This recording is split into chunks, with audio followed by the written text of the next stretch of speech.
he was, we worked a concert with him at the Fillmore East in the 60s. We were his opening act. And I remember meeting him in the front of the theater before the show, and I asked him to sign my draft card. And he said, sign it, I won't even touch it. Peace Corps. I think the Peace Corps is a good idea. You ever have any idea of going? No, I'm not the outdoor type. Okay.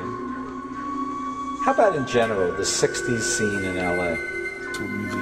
Well, the 60s scene in LA was interesting from a sociological standpoint because it took so long for the rest of the world to discover what was going on here. There had been what was described as a freak scene in Los Angeles, established for well over a year before there was any national coverage that something was going on here that was very different than in San Francisco or any place else in the country. It was for no reason at all. And I think with the driving force like behind this particular latitude sociological development was a guy named Vito, who was a painter-sculptor, who was, let's call him the boss of, let's call it a cult, of people who were just weird and liked to be weird and would dress weird, and every night they would go out and they would dance weird. And people looked at it and said, well, that's pretty weird. I think I'll do that too. And it just kept growing and growing. Vito was in his 60s then. And he was out just flailing all over the place every night. And I came in from Cucamonga, which is where I was living before I moved to Hollywood, and saw this and went, whoa, this is definitely quite unique. And I watched it develop, and I watched all these different strange hairstyles and clothing styles and all this stuff happen, and I saw more and more people doing it, and I saw them gathering at Ben Frank's and at Canner's and the Whiskey A Go-Go and the Trip, and they were walking up and down Sunset Strip, and it was quite a highly developed thing, like a circus every night. Finally, a year and a half later, it was either Time or Newsweek did an article on unisex hairdos and had a photograph of a guy that we knew as Beetle Bob, eventually to become known as Buffalo Bob, who had a kind of Prince Valiant haircut and wore velvet jackets, and they had a photograph of him. It was like a shocking thing that a man had hair that looked sort of unisex. And that's, the first time that I know of that there was any national coverage, that there was anything going on in Hollywood. And eventually the real estate developers of Hollywood put an end to it. They complained to the police that these people with these strange hairdos and clothes were reducing their property value along Sunset Boulevard. Something had to be done about it because they were walking up and down the street. And so they started to have these roundups. The Sheriff's Department would come to Hollywood nightly with these buses for carrying prisoners, and without any kind of due process, just round people up, total harassment, herd them onto these buses, take them downtown, and release them.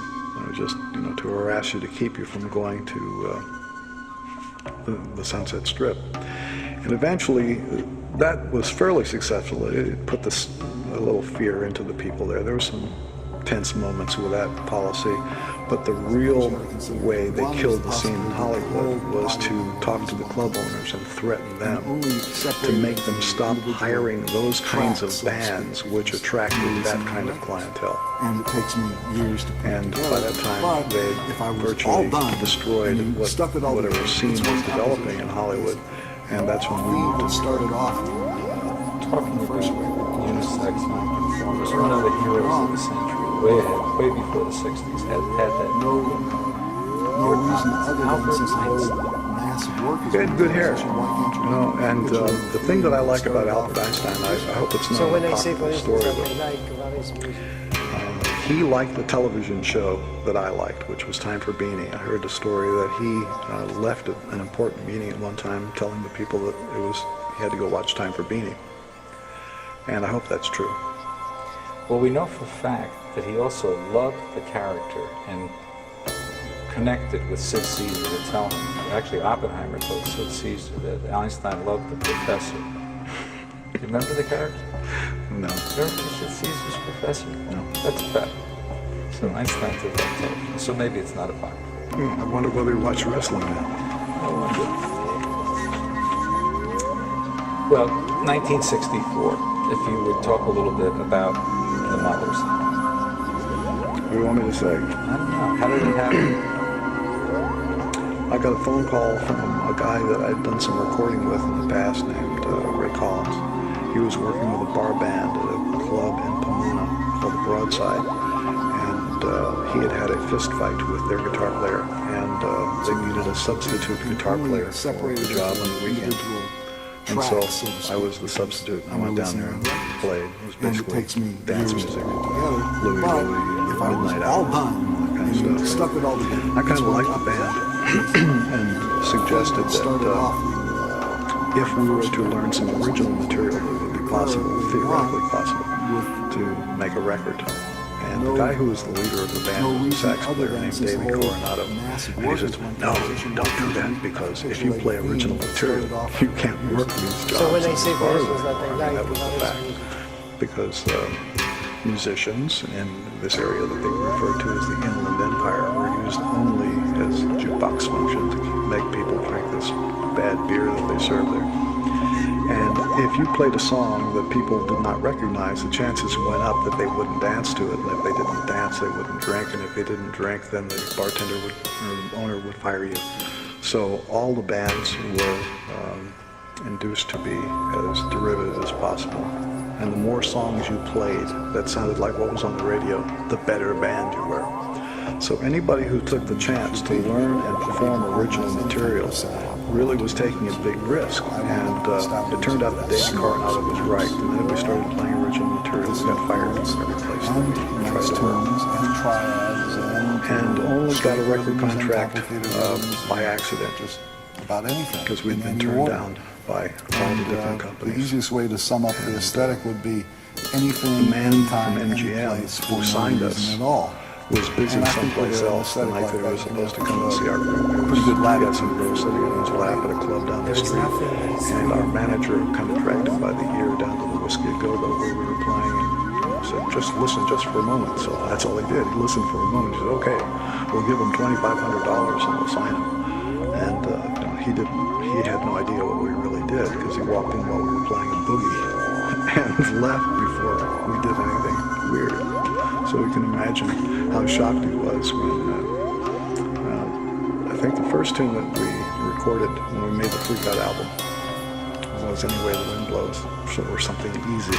But the second tune was Who Are the Brain Police? And MGM was a New York-based company, and he had to commute back and forth from Hollywood to New York to sort of assign and record these West Coast groups. And I saw him climb on the phone through the windows to control those things. We got into this thing. It's like he was going to head off to the office and say, well, I don't know what it is, but they're doing stuff there. Did you invent the name Mothers of Invention? Yes. Just like that? Yeah. If people are interested, maybe you could use it in the phrase. Well, the band was called the Mothers, and the record company said, well, after we had already made the album and it was about to be released, so when they say came to versions the that they like, conclusion that they couldn't really release a record by anyone called the Mothers because disc jockeys wouldn't play it, because they wouldn't say the name of the band on the air, which I thought was absurd. And they were going to cancel our contract. So out of necessity, we became the Mothers of Invention.